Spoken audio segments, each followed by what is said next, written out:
आज की कहानी शुरू होती है एक खूबसूरत और शांत गांव से, यारानापुर। यहाँ रहते थे तीन जिगरी दोस्त, राइस्टार, ज्ञान भाई और एक प्यारी सी लड़की पायल, जो राइस्टार की गर्लफ्रेंड थी। तीनों ने मिलकर एक छोटा सा लेकिन दिल से बना हुआ ढाबा खोला था। नाम था दोस्ती की मिसाल। हर दिन ढाबा ग्राहकों से भरा रहता। गांव वाले कहते थे, ये सिर्फ खाना नहीं, ये तो दोस्ती का स्वाद है। ग्राहक हंसते हुए, खाना खाते हुए, दोस्त मिलकर सर्व कर रहे हैं। सब कुछ एकदम परफेक्ट चल रहा था। लेकिन एक दिन अंधेरा छा गया। गांव में एक बदमाश आया। नाम था टुंग टुंग सहूर। पहली नजर में ही उसकी नीयत पयाल पर खराब हो गई। एक दिन जब पयाल बाजार जा रही थी, तभी टुंग टुंग ने उसे रोका और कहा, पयाल, मैं तुमसे कुछ कहना चाहता हूँ। पायल, बोलो, क्या बात है? तुम मैं तुमसे बहुत प्यार करता हूँ और शादी भी करना चाहता हूँ। क्या तुम मेरी गर्लफ्रेंड बनोगी? पायल और साफ जवाब में, सॉरी, लेकिन मेरा पहले से ही बॉयफ्रेंड है और उसका नाम है राइस्टार। हम एक दूसरे को बहुत पसंद करते हैं। तुम सहूर का दिल टूट गया, लेकिन उसकी सोच जहरीली थी। वो बड़बड़ाता है,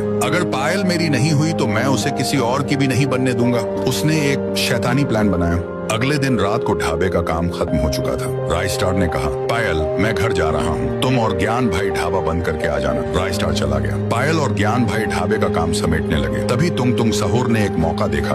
उसने ढाबे से बिरयानी का ऑर्डर दिया। ज्ञान भाई बोला, पायल, तुम ढाबे का ध्यान रखना, मैं ये ऑर्डर डिलीवर करके आता हूँ। जैसे ही ज्ञान भाई निकले, तुम अपने दो गुंडों के साथ ढाबे में घुस आया। पयाल बोली, ढाबा बंद हो चुका है, कल आइए। तुम बोला, हमें तो कुछ और चाहिए। और अचानक उसने पयाल के सिर पर वार कर दिया। पयाल जमीन पर गिर पड़ी। फिर उन दरिंदों ने उसके साथ घिनौना काम किया। पयाल चिल्ला रही थी, मुझे छोड़ दो, लेकिन उन्होंने एक न सुनी। फिर उसे वहीं अधमरा छोड़कर चले गए। पयाल की मौत हो चुकी थी। कुछ देर बाद ज्ञान भाई लौटे। उन्होंने पयाल को देखा, वो जमीन पर पड़ी थी, उसकी सांसें थम चुकी थी। ज्ञान भाई ने तुरंत राइस्टार को फोन किया। राइस्टार अपनी बाइक लेकर तूफान की तरह ढाबे पर पहुंचा। पयाल की लाश देखकर उसका खून खोल उठा। वो चीखा, सीसीटीवी देखो, फुटेज में सब कुछ साफ था। तुम सहूर और उसके गुंडे ही कातिल थे। अब राइस्टार और ज्ञान भाई ने उठाया बदले का हथियार। दोनों निकल पड़े तुम के इलाके की ओर। तुम तैयार था। उसने कई गुंडे बुला लिए थे, लेकिन उसे क्या पता था कि दोस्ती का जुनून किसी भी फौज पर भारी होता है। मुझे पता था तू आएगा, इसीलिए पहले से तेरे लिए तैयारी कर रखी है। ज्ञान भाई बोला, आज तेरा और तेरे गुंडों का हिसाब होगा। फिर एक भयानक लड़ाई शुरू हुई। धुआं, चिल्लाहटें, गोलियों की आवाजें, हर तरफ तबाही थी। और जब धुआं छटा तो राइस्टार और ज्ञान भाई तख्त पर बैठे थे।